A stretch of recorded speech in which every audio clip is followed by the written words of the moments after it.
I always like to say, let's leave behind us all the things that did not make the area famous, at least to begin with.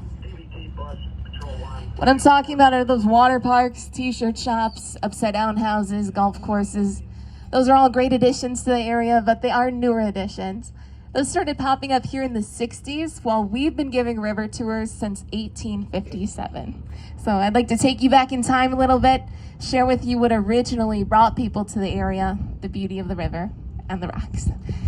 Well, that wraps up what I have to say, so I'm gonna pass it back over to your awesome tour guide. He's gonna guide you through the beautiful upper dells of the Wisconsin River, and I'll keep the boat between the rocks. Wisconsin River.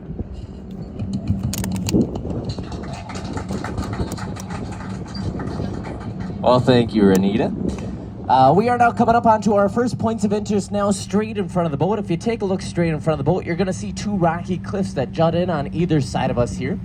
This forms what's known as the lower jaws of the upper dells, also known as the deepest point of the Wisconsin River, ranging in at just under 110 feet deep. Like I said, it's formed by two rocky cliffs. Off to our left-hand side, off to our right-hand side is High Rock. It stands at 65 feet tall. And as we pass by High Rock, everyone go ahead, wave at it and say, High Rock, High Rock. Oh, fantastic. Across the water then on the other side is Romance Cliff. Ironically stands about 10 feet taller than High Rock. But as we pass between the two, we're actually passing between the junction of four different counties: Adams, Columbia, Sauk, and Juneau County. Do you know that? You didn't have to laugh at that one.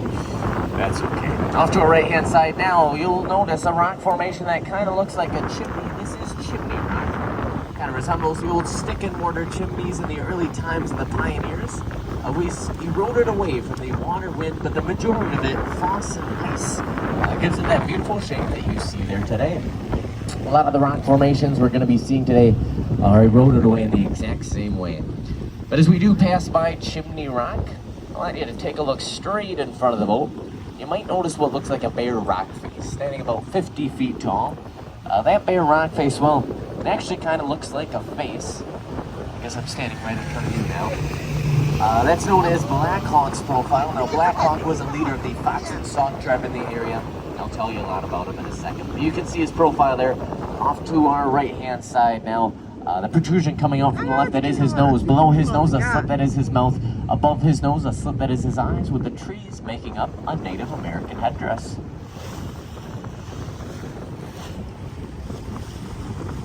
Now, we are coming up on one of my favorite parts of the tour.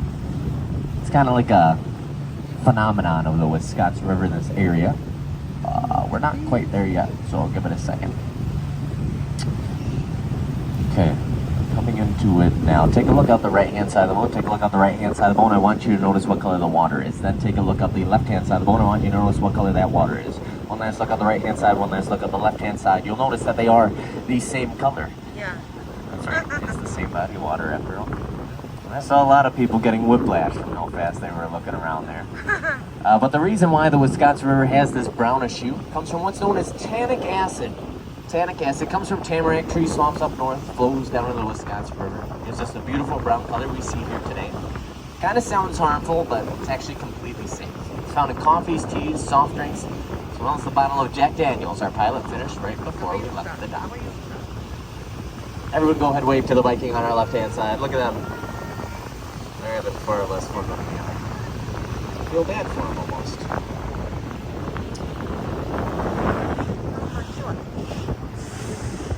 But if you take a look, kind of coming into view now, straight in front of the boat, you'll notice that our river kind of starts to split in two. There's a path that goes off to the left-hand side that's almost straight in front of the boat, and then there's another path that veers off to the right-hand side. We're going to be taking the path to the right, known as the Narrows. The path to the left-hand side is known as the Old Riverbed. The Old Riverbed. We need about 5 feet of depth in order to maneuver this boat, and I don't think any of us plan on pushing a 50-ton boat out of the sand today, so we will be taking the path to the right.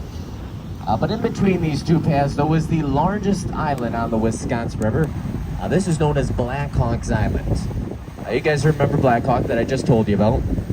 He was one of the leaders of the Fox and Sauk tribe in the area. He actually put together a group of warriors to fight against the U.S. government when they tried pushing them west of the Mississippi.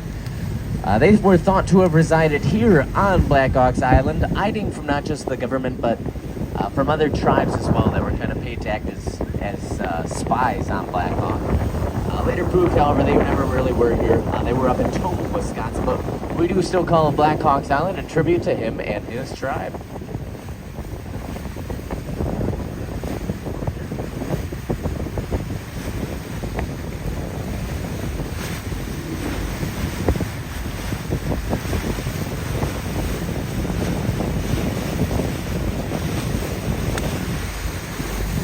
And if you take a look at the front of Blackhawks Island, you'll see that gorgeous sandstone that we've been looking at for the majority of our trip so far, and we'll be seeing all along the river.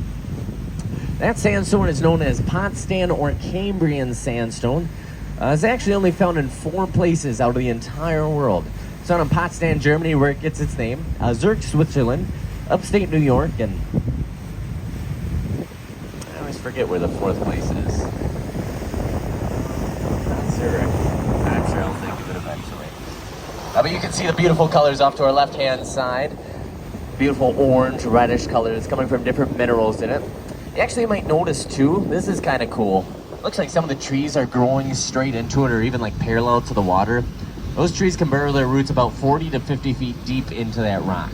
The rock absorbs all the water, well not all the water from the river, and it evaporates it, gives it a natural cooling effect, so it drops the air temperature by about 10 to 15 degrees. So some of the trees off to our left-hand side are actually Canadian hemlocks. They're supposed to exist up in Canada, but because of the cooler temperatures from the rock, they can exist here. We're gonna feel that temperature drop in the Witch's Gulch. That'll be about, like I said, 15 to 20 degrees cooler back there. It's gonna be great. But you'll notice one of those rock formations on our left-hand side kind of stands about the height of the boat. It's kind of a rocky ledge at your 10 o'clock. I want you to take a mental picture of that rock, kind of memorize what it looks like. Because if you look 50 feet further upshore, you'll see another rock jutting out. It has that slow no wake side on it. You'll notice those 2 rocks almost look similar. In fact, we call these the twin sisters because of how much they look alike. And well, every set of twin sisters does need a set of names, so we actually call the first one Kate, and the second one Duplicate. Oh. But if you do prefer to call them by brothers, we actually call the first one Pete, and the second one we call the first one Pete, and the second one You guys keep wanting to repeat myself. Can you hear me all right? Yeah. We call it Duplicate. Off to our right-hand side, you'll see a beautiful gorge, Chapel Gorge. Beautiful church-like setting, pulpit-shaped rock at the front left-hand side of that gorge. Seems like the perfect place to get married, doesn't it? Yeah. I, however, would hate to get married there because, well, you know what they say about a marriage that starts on the rocks. That's a joke for the older crowd. You can always tell by the one person laughing. Well, we are now entering a part of the river known as the Narrows. Top deck, you guys kind of sound a little bit lonely, so I'll be joining up there to join you guys. Bottom deck, I'll give you a little bit of a break from laughing so hard. I'll see you guys later.